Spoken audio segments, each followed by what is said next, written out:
بسم اللہ الرحمن الرحیم۔ السلام علیکم ورحمۃ اللہ وبرکاتہ۔ میں امید کرتا ہوں کہ میرے تمام دوست مسلمان بھائی سارے خیریت سے ہوں گے۔ اللہ پاک سب کو سلامت رکھے۔ آج آپ کے سامنے جو باتیں میں نے شیئر کرنی ہیں وہ ہیں شریعت مطہرہ میں یا فقہائے کرام اولیاء کرام جو ہیں وہ صوفی کس کو کہتے ہیں، اس کے بارے میں گفتگو کریں گے۔ چلیے میرے ساتھ رہیے، ویڈیو کو شروع کرتے ہیں۔ صلی اللہ علی حبیبہ محمد مبارک وسلم۔ ماہرین تصوف نے لفظ صوفی کی وضاحت پر بہت کچھ لکھا ہے اور اس کے بارے میں بہت سی کتابیں تالیف فرمائی ہیں۔ بے شمار علماء حق نے صوفی کی بہت سی تعریفیں بیان فرمائی ہیں۔ حضرت انس بن مالک رضی اللہ تعالی عنہ راوی ہیں، نبی کریم صلی اللہ علیہ وآلہ وسلم لوگوں کی دعوت کو قبول فرماتے، سواری کے لیے گدا وہ اس کو استعمال فرماتے، صوف کا لباس جو ہے اس کو ذب تن فرمایا کرتے۔ اسی وجہ سے بعض لوگوں نے اس لباس کی ظاہری نسبت سے صوفیاء نام رکھ دیا۔ نبی کریم رؤوف الرحیم صلی اللہ علیہ وآلہ وسلم کا ارشاد پاک ہے، حضرت عیسیٰ علیہ السلام صوف اور بالوں کا لباس پہنا کرتے، ان کی غذا جو ہے وہ درختوں کے پھل، اور جہاں پہ شام ہوتی وہاں آپ رات بسر فرما لیتے۔ آگے سنیے گا، حضرت حسن بصری رحمۃ اللہ تعالی علیہ فرماتے ہیں، میں نے 70 ایسے اصحاب بدر کو دیکھا ہے کہ جو صوف کا لباس پہنے ہوئے تھے۔ انہوں نے دنیا کی زینت کو ترک کر کے صوف کا لباس جو ہے اس کو اختیار کر لیا۔ یہ آخرت کے کاموں میں اس قدر مشغول تھے کہ انہیں لذت و راحت جو ہے اس کی طرف متوجہ ہونے کی ضرورت نہیں تھی۔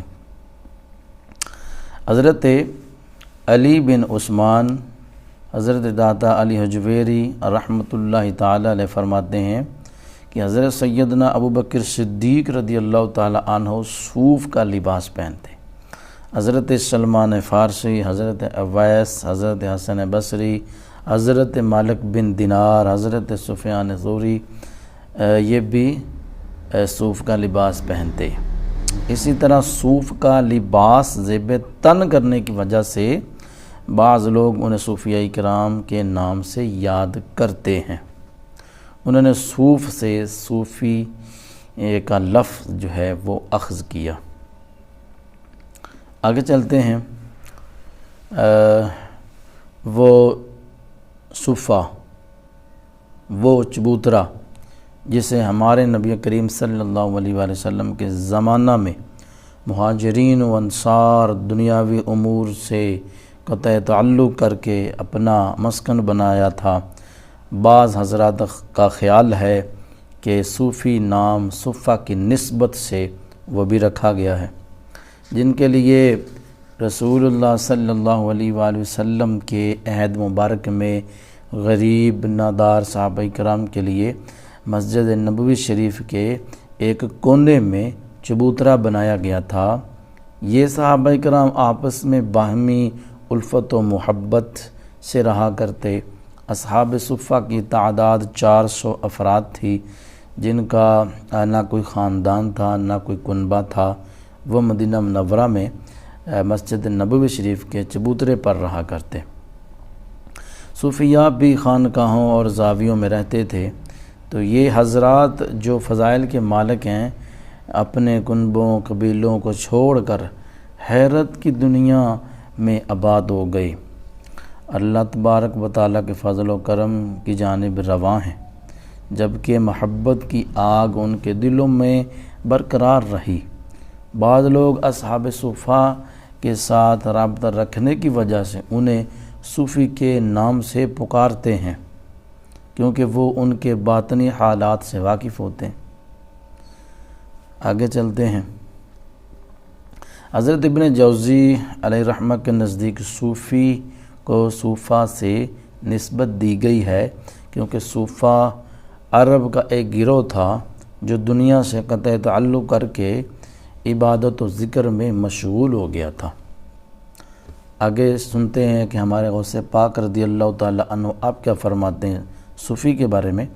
شیخ عبدالقادر جیلانی، محبوب سبحانی، قندیل نورانی، شہباز لامکانی رضی اللہ تعالیٰ عنہ فرماتے ہیں صوفی وہ ہے کہ جسے اللہ تعالیٰ نے صاف کر لیا ہے، چن لیا ہے، جن کی اندر اور باہر صفائی ہے، وہی صوفی کہلانے کا حقدار ہے۔ حضرت حضور داتا صاحب فرماتے ہیں جس نے اپنا دل کدورت آفات دنیا سے صاف کر لیا ہو، فرمایا وہی صوفی ہے۔ اگر کوئی واقعی صوفی کا متلاشی ہے، صوفی ہونے کی شان صفات تو حضرت ابوبکر صدیق رضی اللہ تعالیٰ عنہ میں تھی، اس لیے انہیں امام اہل طریقت کہا جاتا ہے۔ یہی وہ پاک باطن تھے کہ جن کا دل وہ غبار سے پاک اور صاف تھا۔ مزید آگے بڑھتے ہیں۔ حضرت علی بن عثمان یعنی المعروف حضور داتا صاحب علیہ رحمہ کے نزدیک فرماتے ہیں بعض کے نزدیک صوفی کہلانے کا حقدار وہی ہے کہ جو صف اول میں نماز ادا کرتا ہے، لوگ بروز قیامت صف اول میں ہوں گے۔ مزید پڑھتے ہیں، سنتے ہیں۔ صوفانہ یہ بھی ایک نام ہے، اس کی قسم ہے۔ صوفانہ ایک صاف قسم کا پودا ہوتا ہے۔ اس طہارت و پاکیزگی کی نسبت سے صوفانہ سے صوفی لفظ نکالا گیا۔ صوفی ایک ایسا نام ہے کہ جس سے بڑے بڑے اولیاء کرام بزرگان دین کو پکارا گیا ہے۔ صوفی وہ ہے جو دنیا کے حرص، لالچ، حسد، بغض، کینہ کو دل سے نکال دیتا ہے۔ صوفی اپنے وجود کی نفی کرتا ہے اور خدا کے وجود کو باقی سمجھتا ہے۔ یہاں سے یہ نہ سمجھ لیجئے گا کہ صوفی تو وہ ہوتا ہے کہ جو خدا کا جو وجود ہے، جیسے ہمارا وجود ہے، اس کو ثابت کرتا ہے۔ نہیں، ثابت نہیں۔ یہ فنا فی اللہ اور فنا فی الرسول، فنا فی الشیخ، یہ اس کی بات ہو رہی ہے۔ صوفی اس دنیا میں اپنے آپ کو مہمان سمجھتا ہے۔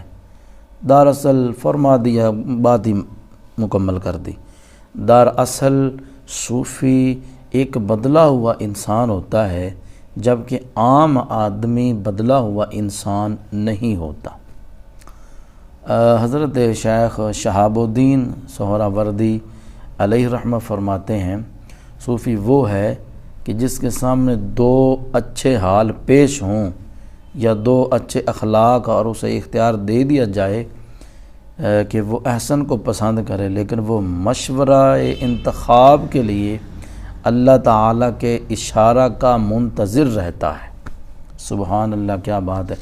آپ دوستوں نے سن لیا کہ جو صوفی ہے دراصل اسے صوفیاء کرام جو ہیں، اولیاء کرام جو ہیں، اللہ کے جو ولی ہیں، وہ صوفی کسے کہتے ہیں۔